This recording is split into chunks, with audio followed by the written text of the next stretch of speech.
Retorno a esta tribuna para falar da situação econômica não apenas do país, mas também do meu estado, o estado de Sergipe. Lamentavelmente, o grupo político que comanda o meu estado há mais de 9 anos vai levando para o fundo do poço as contas públicas estaduais. As desculpas são sempre as mesmas e recaem sempre sobre o governo federal. A culpa é do governo federal, diz o governo de Sergipe, do qual são aliados. E também sobre a crise nacional. Crise essa que extrapolou as esferas econômicas, financeiras e também ética, moral, de gestão e inúmeras crises. Semana passada, o secretário do Estado da Fazenda de Sergipe esteve na Assembleia Legislativa e apresentou à Comissão de Economia e Finanças o resultado do cumprimento das metas fiscais do governo de Sergipe, relativo ao terceiro e último quadrimestre do ano de 2015. Durante a demonstração das finanças do governo, ficou clara uma piora enorme dos números, quando comparados aos dados do segundo e terceiro quadrimestre do mesmo ano. E, mais uma vez, senhoras e senhores senadores, o governo de Sergipe jogou a culpa na queda das receitas transferidas pela União e no Fundo de Participação dos Estados. Agora, Sergipe tenta renegociar dívidas com o governo federal, que soma, com toda certeza, mais de R$1 bilhão.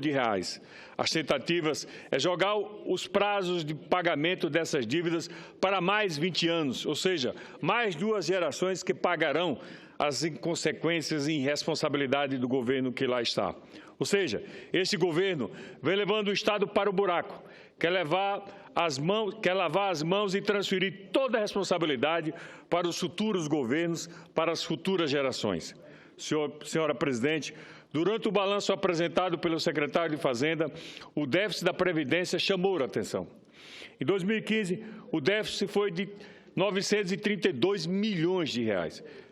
O Sergipe Previdência projetou para este ano um déficit superior a R$1 bilhão e 200 milhões, no orçamento um pouco maior do que R$ 8 bilhões. E, lamentavelmente, isto só tende a piorar.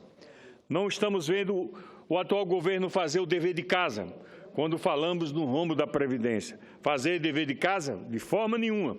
Não estamos vendo nenhuma iniciativa.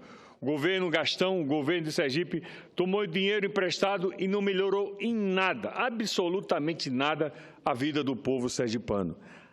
Até onde vamos parar? Senhoras e senhores, colegas senadores, vejam a matéria do Jornal da Cidade do último domingo, senador Medeiros, um dos principais jornais do meu estado. De maneira clara, afirmo que o atual governo de Sergipe vai, infelizmente, vender a Companhia de Saneamento de Sergipe, a DESO, vender o Banco do Estado de Sergipe, o nosso Banese, e vender a Sergás, que é a empresa de gás de Sergipe, senadora Ana Amélia. Poucas empresas que temos com algum ativo, com algum valor. Pois bem, esse governo já está tratando de vendê-las para cobrir rombos provocados pelo governo que lá está. As consequências serão problemáticas pelas próximas 2 ou 3 gerações de sergipanos. É importante que fique registrado que este governo que lá está criou e multiplicou ainda mais a dívida pública. Para que os senhores tenham uma ideia, Sergipe devia, em 2008, pouco mais de R$ 829 milhões. Hoje, ela já passa da casa dos R$ 6 bilhões. Repito, devíamos 829 milhões. Hoje, nossa dívida passa da casa dos R$ 6 bilhões, com juros de mais de 20% ao ano. Este governo foi o causador do rombo financeiro no nosso estado. Com certeza estamos vivendo o pior governo da história de Sergipe e o governo da enganação, da mentira e da inconsequência. Governo que vai completar 200 anos, Sergipe que vai completar 200 anos e não temos muito a comemorar.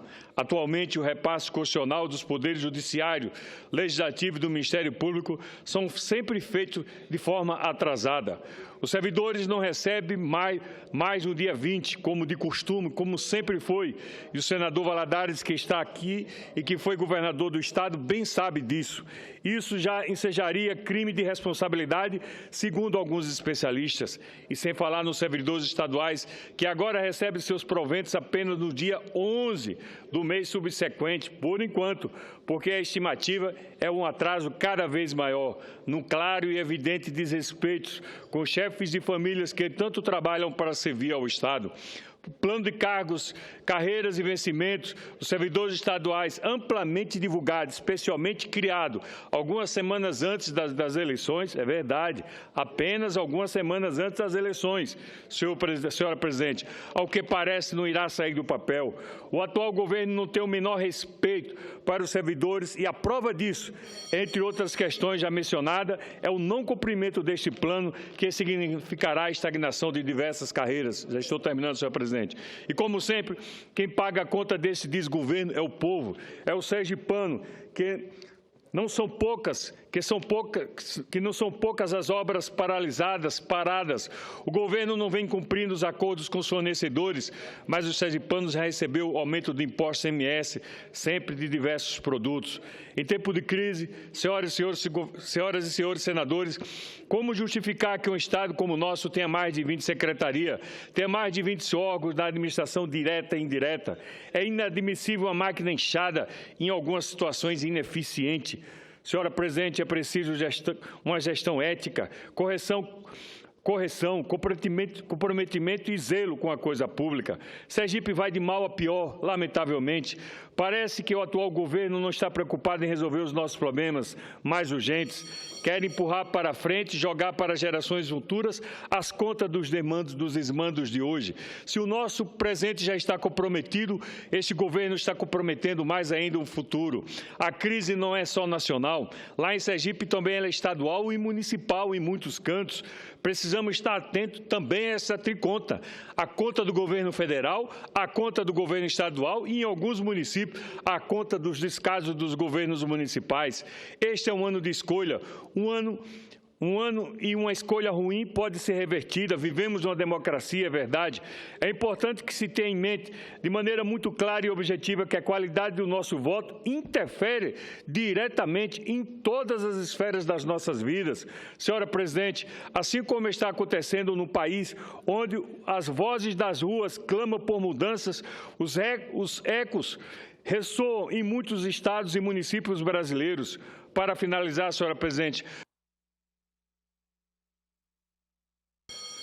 para reafirmar, senhora presidente, gostaria de reafirmar aqui a certeza de que Deus sabe o que faz, mas nós temos que aprender a lição e corrigir o nosso rumo, corrigir o rumo desse país e corrigir o rumo dos nossos estados. E esse ano temos a oportunidade de corrigir o rumo de muitos municípios brasileiros.